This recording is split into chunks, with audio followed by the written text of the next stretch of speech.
नमस्कार। आज मैं आपको सुबह सुबह करने वाले 2 प्राणायाम बताऊंगी जो सबसे ज़्यादा महत्वपूर्ण है, सबसे ज़्यादा फ़ायदेमंद है।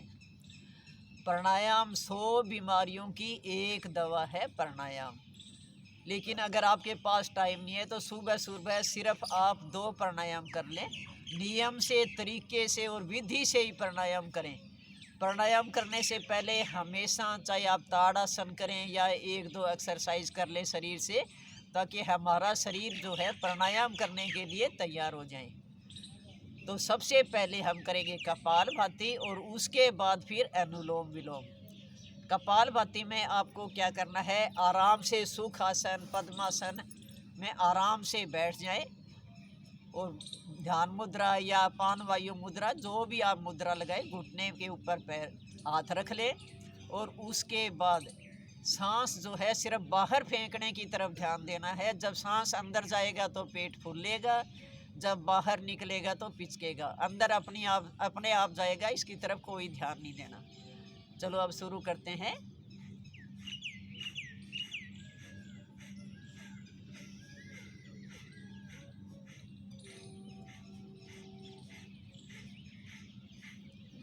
कपालभाति करने से शरीर की पेट से जुड़ी सारी बीमारियां दूर होती हैं, चेहरे पे रौनक आती है और शरीर के अंदर जितनी आपकी नसें ब्लॉक हो रही हैं सारी नसें खुल जाएंगी।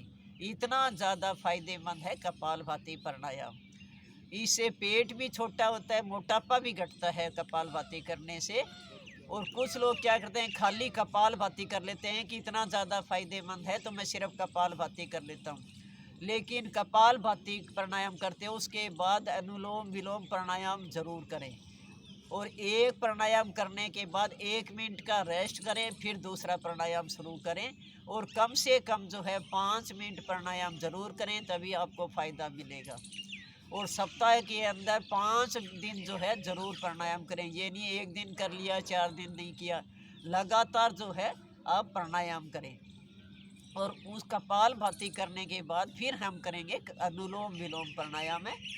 तो कपालभाति की में सावधानी क्या बरतनी है, जब सांस अंदर जाएगा तो पेट फूलना चाहिए। अगर गलत करते हो तो कपालभाति प्राणायाम न करें, इससे नुकसान होता है, पेट फूलना शुरू हो जाता है।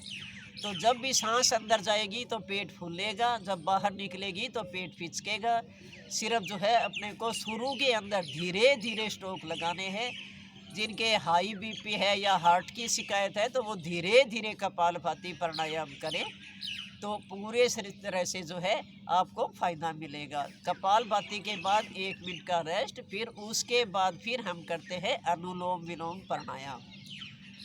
अनुलोम विलोम प्राणायाम का क्या तरीका है, अपने हाथों की इस तरीके से जैसे वायु मुद्रा लगाते हैं इस तरीके से लगा लें और फिर अंगूठे को जो है दाईं नाक पे रखें।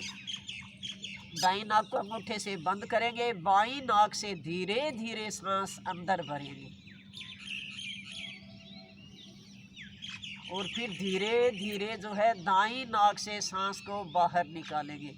पूरा ध्यान सांसों की तरफ, जो मेरे अंदर सांस जा रही है बाहर निकल रही है, मेरे शरीर के अंदर पूरी ऑक्सीजन जा रही है, कार्बन डाइऑक्साइड बाहर निकल रही है। पूरा ध्यान सांसों के ऊपर रखेंगे।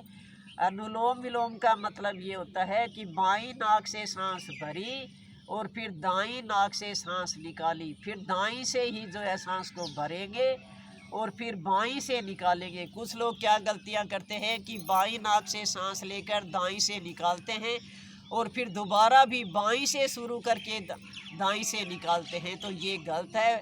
तो तरीका ये है, बाईं नाक से सांस को शुरू किया, दाईं से निकाला, फिर दाईं से शुरू किया, फिर बाईं नाक से निकाल दिया। तो अनुलोम विलोम का मतलब है उल्टा सीधा। और इसी के ही अंदर अगर हम कुंभक लगा लेते हैं तो वो बहुत ज़्यादा फायदेमंद है।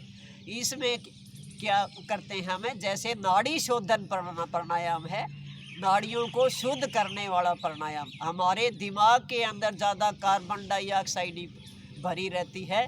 सबसे ज़्यादा लोग आजकल टेंशन में रहते हैं क्योंकि हमारे ब्रेन तक ऑक्सीजन नहीं पहुंचती जो हम सांस लेते हैं उससे।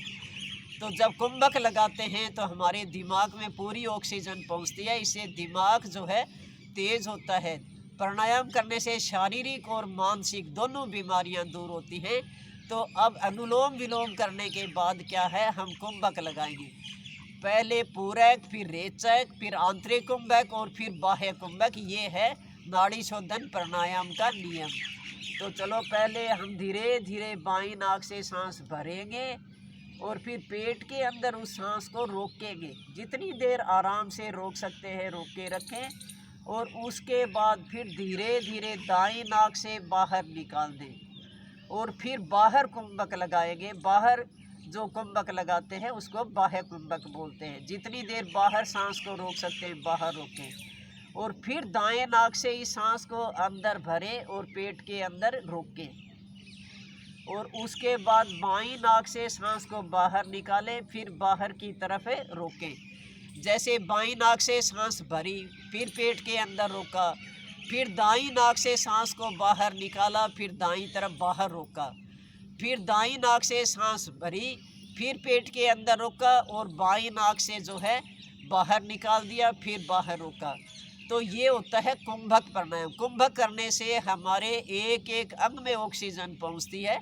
सिर से लेकर पैर के अंगूठे तक की एक एक नसें खुल जाती हैं और पूरे बदन में जिनके दर्द रहता है या जिन लोगों के अधरंग की शिकायत है या मिर्गी का दौर आता है, उनके लिए अनुलोम विलोम प्राणायाम एक दवा का काम करती है। तो सबसे ज़्यादा फायदेमंद है ये दोनों प्राणायाम, लेकिन नियम से करें। अब सावधानियां इसमें किसको नहीं करना चाहिए, गर्भवती महिलाएं कपालभाति अनुलोम विलोम में कुंभक न लगाएं और जो मासिक धर्म के दौरान भी जो है दोनों प्राणायाम न करें। बाकी सभी कर सकते हैं। हाई बीपी वाले जो है आराम से धीरे धीरे करें। अब काफ़ी लोग ये कहते हैं कि हाई बीपी वालों को और हार्ट वालों को कपालभाति नहीं करना चाहिए। मैं कहती हूँ ज़रूर करना चाहिए, लेकिन धीरे धीरे करें। इससे हमारा बीपी जो है कंट्रोल में रहता है और हमारे जो लंग्स हैं, फेफड़े हैं, वो मजबूत होते हैं। उनके अंदर ज़्यादा से ज़्यादा ऑक्सीजन पहुँचती है तो हमारा हार्ट भी जो है हार्ट भी मजबूत होता है।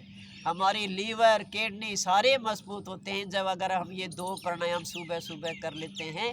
लेकिन नियम से और तरीके से करना है। पहले कपालभाति और फिर अनुलोम विलोम।